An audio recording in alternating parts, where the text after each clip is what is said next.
When life throws you a curveball, how are you going to handle adversity?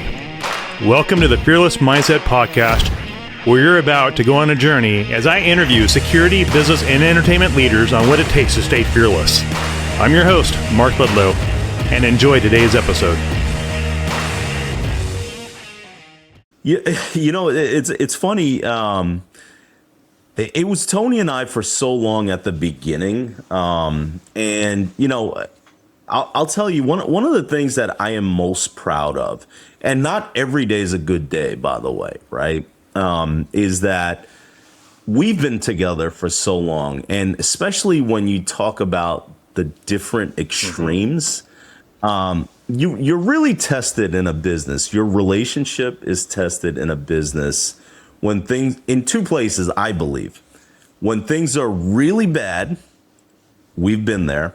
And when things are really good, we've been there, right? So when you have no money and when you have a lot of money, it's tested, right? Sure. And I think that we set a foundation of, like, even if we don't agree all the time, there's a mutual respect where we listen and sort of work our way through things. Now, I mention that because I think that's representative in how our executives and the rest of our employees also function within the business, is that every day is not a good day, but let's work together, find a common middle ground, and let's work through our problems. And the most important thing is the customer. Right. Let's service, you know, what our customers needs, right? So I think that's worked really well for us. So, you know, you mentioned the things about like personalities and personnel. I really do think, you know, the idea of culture and how it's built and sort of taught across the board, people seem to catch on to the good and the bad, right? And so I think that's been our sauce. Yeah, that's definitely what we're working on our side, is creating the culture where everybody's talking about all the cool, fun stuff that we're doing in the different markets we work at. And when people start talking about how much fun we're having and all the cool stuff we're doing, people start going, maybe I don't get to do that where I'm at. Maybe there's opportunity over there. You don't even have to recruit, really. People just start referring, and they want to be part of that culture, that family, that cohesive unit that's getting stuff done. Sure. No, I mean, it makes sense. Now, how many people do you have at Integras? How many employees? You guys are pretty thick over there. Yeah, I mean, you know how this business is. It's really a combination of your own employees plus contractors plus you know, sub like you guys are like a part of our organization essentially. So it's a lot. I can't even tell you what the numbers are, but it's a lot of people that go into doing what we do every day. We got court researchers all over the country. Wow, we got, I didn't know that. You know, again, yeah. So, you know, and again, you talked about technology. Technology is what helps bring us all together, but there's still people on the end of the technology, right? So, you know, lately I've been seeing a lot of postings for Intel analysts as of late. Now, I'm wondering, are they the ones that are internal, creating the data and the matrices for that CISO and that organization and creating the justification why they're spending money on a program to deliver to the CFO and the general counsel? Say, hey, here's the proof. This is why we got to do what we do. I've seen a lot of analyst positions, more than probably exec protection positions, open up on different job boards out there on social media. Right. Well, you know, it's interesting because Intel, you know, when you talk about an EP agent, I think that fits within a general box of things, right? I think Intel analysts are grouped together a little too loosely, right? Because Intel analysts are doing many different things, right? So some are doing things like open source research. Others are doing things like background checks. Others are reviewing geopolitical sort of like information. So a lot of things are grouped together, right, at once. The tools that they have at their disposal also impacts how effective that they can be, right? So we definitely see a lot of Intel analyst roles that are open, but I think that again, this is strategy before tactics in my mind. Is that I think people, if you talk to a lot of organizations and you look at their their structure, and there's like one or two or three analysts that are supporting a global company, that's a tough thing to do, right? And so they're almost always just responding to things, right? They're just responding to things. So I think a lot of people have good intentions with Intel analysts, as in like they want to be proactive about what they're doing, but I'm not sure when the rubber meets the road that actually happens. Yeah, well, how do you measure what's going on in the marketplace? I know there's a lot of company entities out there. They just don't value executive protection. That they think it's a waste of money. I knew at one time last year there was like I count 1, 2, 3, 4 chief security officers that were sitting on the sidelines looking for work, and they got let go. The program was eliminated. The entity they worked for just didn't see the value, and everybody got crushed. And so, are you seeing those programs picking up from your client base out there in New York? What's the current climate and trend that's happening?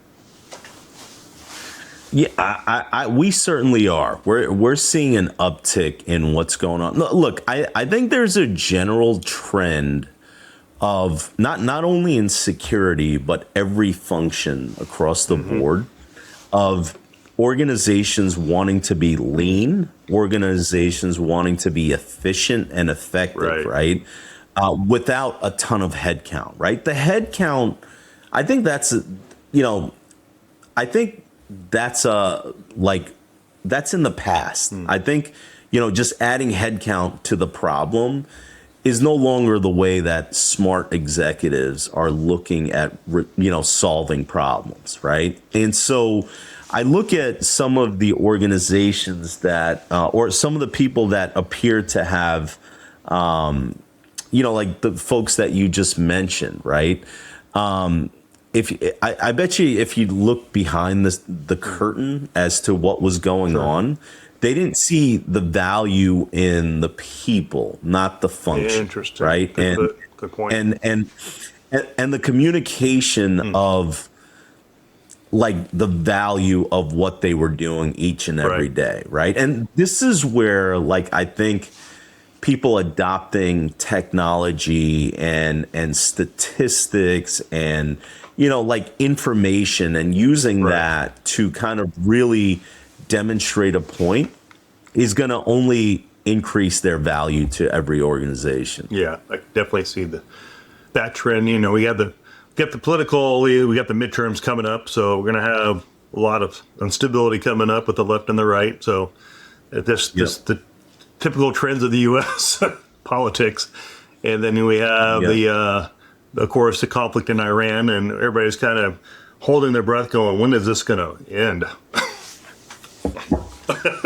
Yeah, it's hard to tell. I think if you watch the morning news and the evening news and don't watch the other, you're going to get a completely different story. It's like, and then all the big boys up there in those Fortune 100, 500 companies, they're all looking at that part as their forecast to figure out, third and fourth quarters coming around the corner. How do we plan for this? And then you got oil markets going crazy right now. Everybody's trying to forecast, and everybody wishes they had that magic ball. You go, oh, it's going to be 1 on the ball. No, it's going to be 5 if we roll. So anybody's guess. So the turmoil just causes the decision makers to go nuts, from what I'm hearing. Yeah. No, I mean it's got to be tough, and meanwhile, the stock markets are going up and down, and there's a lot of uncertainty. But I have faith. I mean, we go through cycles in this country, and we always find a way. And I mean, you got to be thoughtful about it. I don't think it just happens, but I'm confident we'll find. We always do. We're probably the most resilient society in the world, in world history. But I agree.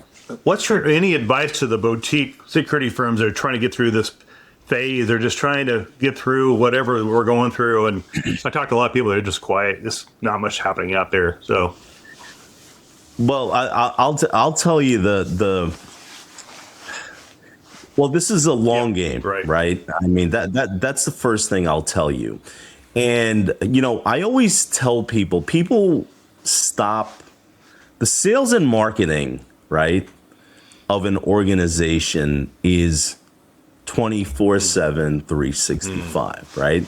I find that in our business, when people get busy, they think, okay, we're busy. We got these referrals, things are great, and this is what's gonna happen, right? And we're gonna just keep going. We don't need to do anything, right? And that's never the case. There are obviously examples of companies that have never marketed or sold anything, and they just grew through word of mouth, or their product was that great.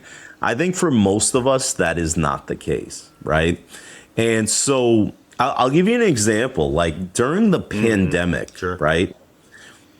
Our business literally, not figuratively speaking, literally got cut in half, right?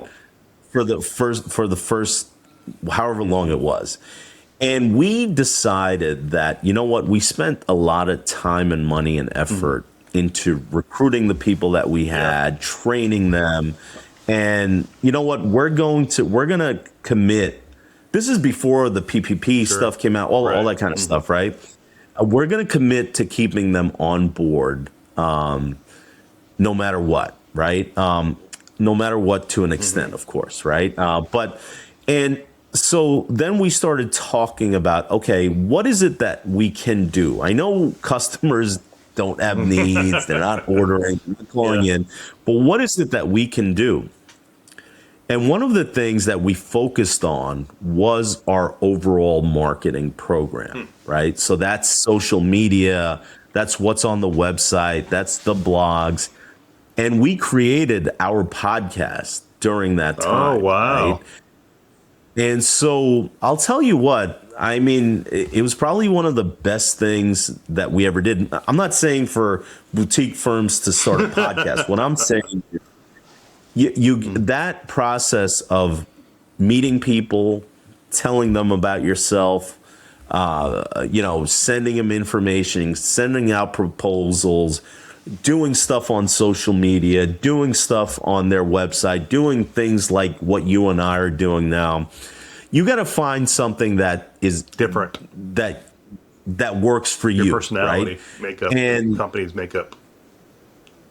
That's right. And discomfort, by the way, is a natural part of life, and discomfort is also like a sign of growth, right? Change. And so if you don't feel like the boutique firms, if you're not feeling pretty uncomfortable on a regular basis, you're doing something wrong. Wow. That's great advice. Because ironically, you and I started our podcast at the same time. And you have a massive following on YouTube. Congratulations on your YouTube channel. I was there the other day looking at all your guest power players, like, holy cow, they got like 30,000 subscribers or listeners just on that one podcast. I was like, whoa, that was impressive. Well, you know what? You never know what happens when you put information out there, but you got to keep at it, right? So like that's a great example, right? On the first episode that we did, it was actually Joe and I, right? And maybe like 150 people listened to it, right? But of those 150, like 149 were like our coworkers, our friends, our cousins, our relatives. And so we had to push, right? So then we did another episode. It was the same. Another episode, it was the same. And so I think people look for instant gratification on these kind of things. And people ask me all the time. They'll literally say, hey, is this worth it? Is it worth doing for you? Like, how much business are you getting from this? And I always look at that as such a on the surface, it's a simple question. And I understand why people are asking it. But the thing with anything is either you do it or you don't do it, right? And if you do it, you got, sticking to something has a lot of value because people now, if they go to like our landing page for the podcast, I mean, just doing almost 70 episodes, that alone, forget about who's been on the show. That alone is That impressive. is massively You know what I mean? impressive. For 5 years since COVID. This is So, and your show, I mean, and so the thing is, do you want to partner with someone that is going to see it through and finish it off? Or do you want to partner, even subtle things like this? Do you want to partner with someone that, does a couple of times, it doesn't work out and they say, okay, on to the next their character. You know what I mean? I know what they keep working at. What did they give up easy? A good test. Right. Exactly. Yeah. In all honesty, when Chris Decker, my podcast producer guy, goes, well, what else are you going to do during COVID? I'm like, I have no idea. Well, why don't you have some of your mentors that you look up to, having them on your show? So I did that. And then, not knowing the seeds that were planted, you show up at conference time, everybody knows you. It's like, whoa, what did I do? But it worked. You're planting seeds with whoever's listening randomly.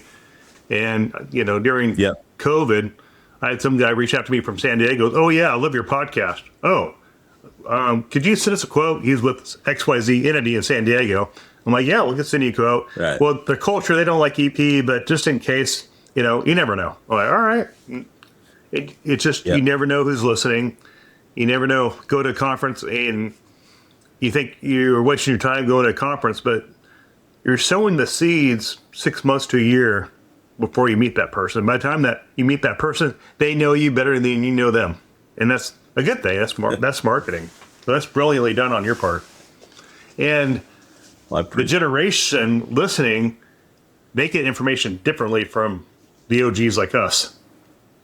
They're the ones consuming the podcast, trying to vet you, trying to figure out who you are before they even talk to you. It's just how this new generation look at things. That's a good point, Mark. Actually, that's something that we had talked about, because again, we put things out in short form, long form, written, video, audio, all different kinds of format, and we've learned that each person digests information a little bit differently. Right. And so, and you have to cater to all audiences because you don't know where you're going to get interest from. So I think that's a great point. Yeah, I was talking to somebody that was in the family office role down in Austin, Texas, and I was just curious, like, hey, where does the chief of staff and family office people live? It was like TikTok, Instagram, and she's like, yeah, LinkedIn is the place to go. We had a conversation with Byron Rogers. He said he gets a lot of business from Instagram. And so it's just, like you said, each personality is going to be on a different platform, and then they'll reach out. And so I think the key thing is we live in a digital economy. So I hire people that understand all these platforms, and I let them run. I do maybe 10% of the stuff you see, and I have a team that they're just doing the work behind the scenes. I don't know, the hashtags, that stuff always changes every quarter. Well, you got a lot going on, and I'm enjoying being on the in the front row watching. Yeah, thanks. It's been a team effort. My team says, you need to go do a podcast, we'll run the company. Like, okay. Just keep bringing the money in. But we're in a little hump right now with the economy, and it's a different, challenging year than it has been. Yeah, I think people cooled off. People realize, there's no more shootings, no more CEOs been getting shot or kidnapped, so maybe we're okay for a while. But like you said, you're getting an uptick in exec protection inquiries, which is good to know. You just don't know those things. Yeah. And we've been around 5 years too as a boutique company, but we're going in more into risk advisory enterprise type of a company. So we're doing a rebranding of our website as we speak. So it's going to totally look different. People are going, what the heck just happened to these guys? But 5 years of trial and error, Yeah, well, I mean, that trial and error never really ends. I mean, look, you have to be flexible, you have to be agile, right? And you have to move with the market, right? I just think, like, again, I like watching other companies, successful companies, right? And I watch what their leadership does. I watch what the company does. I watch what they do in the news. I look at their website. I look at their social media pages. And I'll tell you, there's a lot of really smart people out there that we all could learn a lot from. And the formula, I'll tell you, when you look at enough of these things, is really not that complicated. You just have to do the work, right? You have to do it. Right? Yeah, I'm constantly on YouTube just studying what people are doing. Like Patrick McDavid. I'm always Patrick McDavid out of Miami. I'm like, whoa, this guy's kind of a different way. He's got 4 different businesses, and he's constantly doing podcasts every day. And then I'm always watching these other podcasters out there to see what they're doing. They have different audiences, of course, but it's just weird, surreal that I'm spending that much time on YouTube. Like, I'll watch more YouTube content than I'll read a book. That's just how my brain's wired. I'm not much of a reader, but it's just, I think that audio, the visual is more stimulating. Like Chris Decker, my producer, he started studying the algorithms. He said that just the audio podcast alone, those matrices are dropping like a lead balloon because of the AI inflection. He said everything's moving over to YouTube. If you don't have a YouTube studio or if you're not on video, people are just not going to watch it for whatever reason. And I think that's the younger generation driving that demand. Well, you had mentioned that to me, a while back. And again, this is where you have to be flexible and agile, you have to. Right? So now we're starting to do a little bit more on the video side. I saw that, noticed that. Like, good timing. Yeah. Yeah, so I mean, that's not by accident. I mean, truthfully, I mean, you had said it, we looked into it, and you were right. Yeah, you just got to know what's happening, because this stuff, like you said, technology changes every 6 months, and how people demand now is everybody's programmed by TikTok 30 seconds, 20 seconds. It's just their attention spans of kids. The young adults, they don't have the threshold that we had when we were, getting in the workforce. Heck, social media didn't exist. But now, if you want to be in front of people's attention, you got to be in front of their minds, however that is. So, yeah. Are you doing anything on that? Are you doing anything on like TikTok? I play with it, like short, but I don't know how to do it, and so I'm kind of looking for some people that know how to run TikTok. Because TikTok is its own algorithmic platform. Instagram plays its own rules. Facebook is more pay to play, and so I have a team dedicated to LinkedIn. So I think we just crossed over 11,000 followers today. So wow, there's people like Renee Stringer. She's got like 160,000 followers. You're saying you guys just surpassed 11,000 followers on your company page? My personal page, LinkedIn. Oh, your personal page. Wow, that's pretty impressive. And we started 5 years ago with 1,500 connections with the podcast. That's a lot, big volume to begin with, but man, well, congratulations. So just trying to reach out to that customer, that client, non-threatening way. Just LinkedIn has become a driver of education. If you can teach and educate on LinkedIn and offer some engagement, the key is, I think, engagement and sharing your content, other people's content, and that opens up the algorithms. Sure. And then they say do under 30-second little reels on what you can offer your clients. That will push up the algorithms too, but you got to keep it under 30 seconds. Yeah, it's a lot of work. That's marketing. That's awesome. Constantly studying. But any advice to the people in the exec protection industry, men and women? What are you seeing from the clients as demand? What are they wanting? How is it going to change in our industry climate? Do you see the demand increasing, or is it going to be stagnant for a bit? No, I think it's going to increase. I think that the threats are increasing. I think the way that threats are coming in is increasing. So a lot of people, I think one of the things over the last probably 18 to 24 months that has significantly increased is the digital executive protection, right? That's pedigree information, that's home information, that's pictures, families, all that sort of stuff. That's increased a lot. People are working on removal, identification and removal of that information. So I think that, like, for agents, I would say you have to be flexible. You have to be put in a lot of hours, and you have to, the way you look, the way you sound, the way you present yourself Right. has always been important. It's important today. It's going to be important tomorrow. Right. I think that additional skills, as you go beyond just being an agent, becoming a lead agent or a manager or an executive, is you have to look long term. Everything is driven by sales, right? Sure. Everything that we do, if you don't have opportunity, you don't have customers, you can't demonstrate what you're capable of. You can't get better with what you're doing. So I would just, again, encourage everybody to continue to form their relationships, continue to make those better.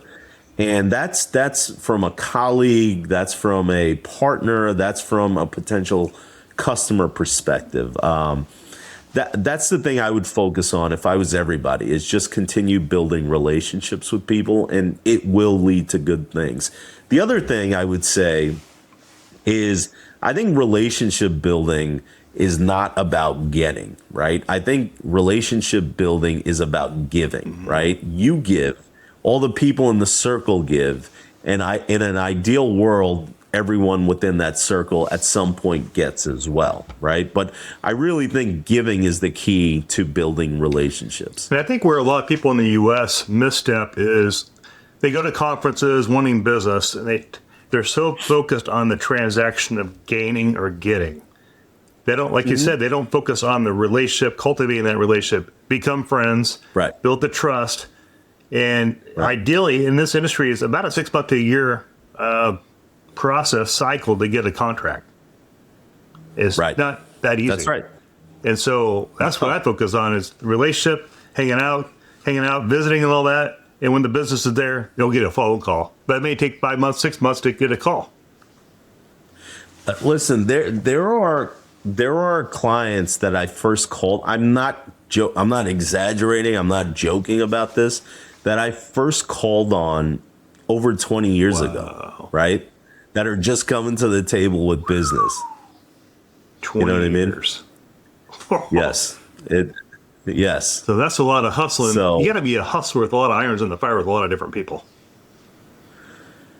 Well, again, that is what it is, right? I mean, if you could go, look, over time you get better at, like assessing an opportunity. Is it real? Is it not? How much time should I put into this? How much resource should I put into this? But initially, like, we were chasing everything, and we were chasing every single opportunity we can. We wouldn't say no to anything. We try anything. Fortunately, knock on wood, we're not there anymore. But I mean, there is that point for everybody. And if you're afraid or you don't want to try, it's going to be a long road. That's great advice. That's the reality of business, in this type of business. Yeah, it's funny. I was just talking to someone earlier today on our team, and I was saying, don't be afraid and being stupid are two different things, right? They are. Absolutely. So don't be afraid to do new things, but don't be stupid about it either, right? That's like a New York mentality. Yeah, Don't be it, stupid. I'm going to punch you in the nose. That's funny. Good stuff. Well, Forhad, thanks for your time. And where can people find you? Just on LinkedIn? Yeah, I think LinkedIn is a really good place to connect with me, and just obviously our website and everything else. So I'm easy to find. Our team gets something done with this. We'll post it on YouTube. Forhad's team at Integras, they have a YouTube channel as well, so check them out. And my team will publish this, and we'll tag Forhad and Integras team when we post it on LinkedIn. You guys aren't on Instagram or anything like that, or Facebook, I don't think. But we are. I mean, it's not as big of a presence. Okay, they are. Okay. So my team will get that all tagged up and stuff when we post and publish this. And yeah, this is good stuff. Great conversation on all things security and not security, and leadership, kind of a little bit in there as well. And please follow us on YouTube at the Mark Ledlow, and Instagram, the Mark Ledlow. I'm on TikTok too. I hate that thing, but hey, that's where the young people are. So there you go. And X, I'm on X too. It's like, why do we even have a profile on X? I don't even get it. But oh well, the things we got to do to get business, right? We're hustling. This is marketing for us. Yep. But thanks for following, everybody. Thanks for subscribing to the podcast. And we just hit 11,000 on LinkedIn. So thank you, sir, for that, and thanks for the support in business and in life. And we'll see you guys on the next episode of the Fearless Mindset Podcast. If you need any executive protection services and investigation services, reach out to both of us, and we'd love to jump on a call. Until then, we will see you on the next podcast. See you soon.